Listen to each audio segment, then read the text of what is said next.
이제 선수 입장이 끝났습니다. 내년 3월 대한민국 20대 대통령 선거에서 국민의 선택을 받을 여야 후보들이 가려진 겁니다. 여태까지 누가 후보가 되느냐가 관심사였다면 이제는 후보가 어떤 사람인지 잘 들여다보는 게 중요해졌습니다. 경쟁이 아니라 어떻게 하면 우리 국민들의 삶을 더 낫게 만들고 우리 국가를 더 희망적으로 만들지 선의의 경쟁, 잘하기 경쟁을 했으면 좋겠습니다. 이번 대선은 상식의 윤석열과 비상식의 이재명과의 싸움입니다.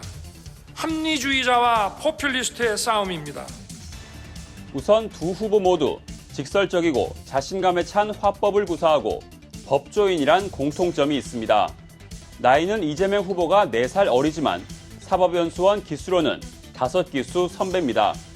하지만 한 명은 인권 변호사의 길로 다른 한 명은 검사의 길을 걸으며 접점이 많지는 않은데요.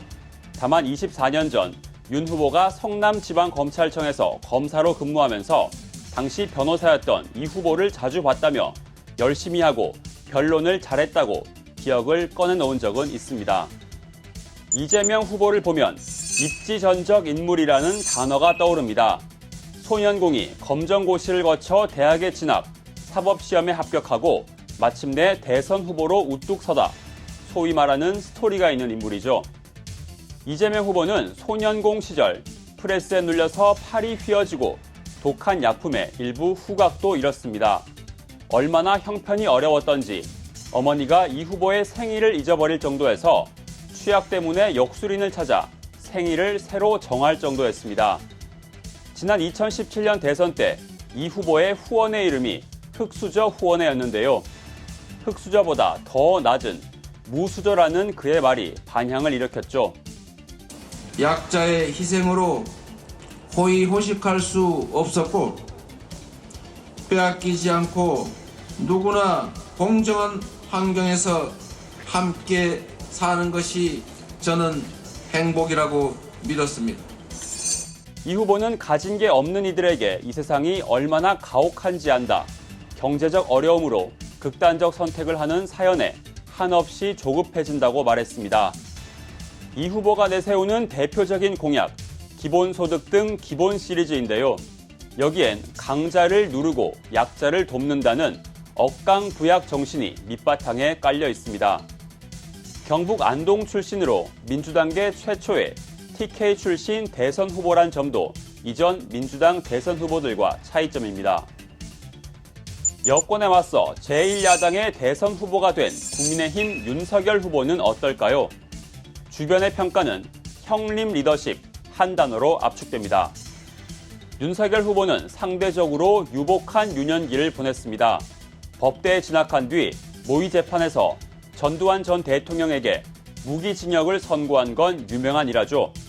후배 고시생의 과외 교사를 자처하다 구수 끝에 사법시험에 최종 합격했는데 이런 뒷이야기가 있습니다.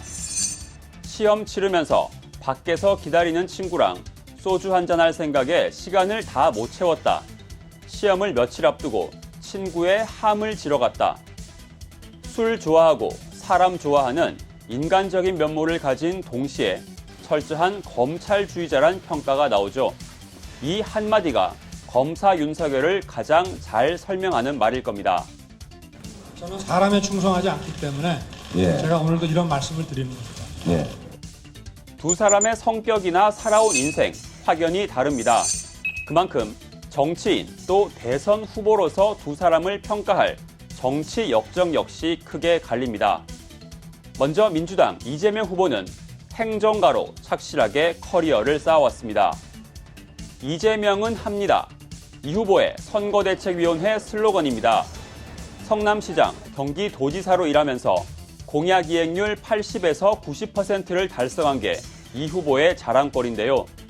기초자치단체장이면서 전국적인 인지도를 쌓을 수 있었던 건 바로 국민들과 한 약속은 반드시 지킨다는 신뢰 덕분이라는 게 후보 측의 설명입니다. 판교 환풍구 사고, 조폭 연루설, 선거법 위반 재판까지 그의 정치 인생이 순탄치 않았습니다. 하지만 이때마다 물러서지 않고 정면 돌파해왔습니다.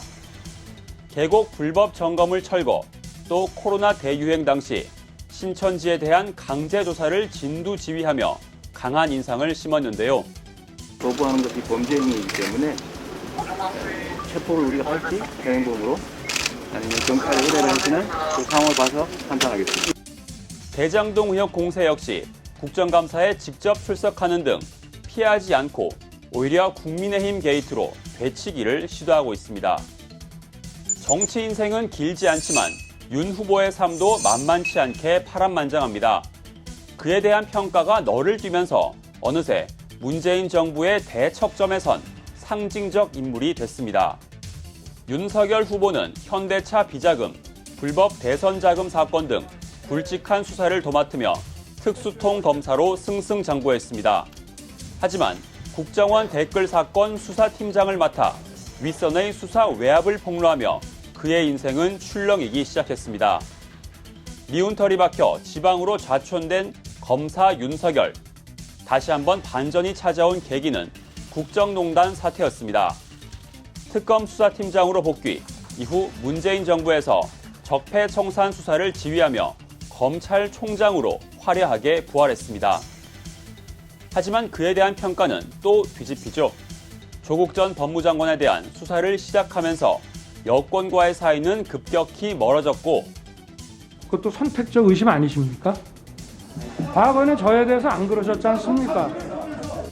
전방위 사퇴 압박 속 추미애 당시 법무장관과 갈등을 빚으며 역설적으로 공정과 상식의 아이콘으로 떠올랐습니다. 출마 이후 각종 설화와 경선 경쟁자들의 집중 견제를 뚫고 야권 주자로 우뚝 설 수 있었던 것도 정권 교체를 원하는 열망이 그에게 투영됐기 때문이라는 평가입니다. 흔히 선거의 3대 요소로 인물, 구도, 바람을 꼽습니다. 두 후보 모두 인물과 구도는 확실한 사람들이죠.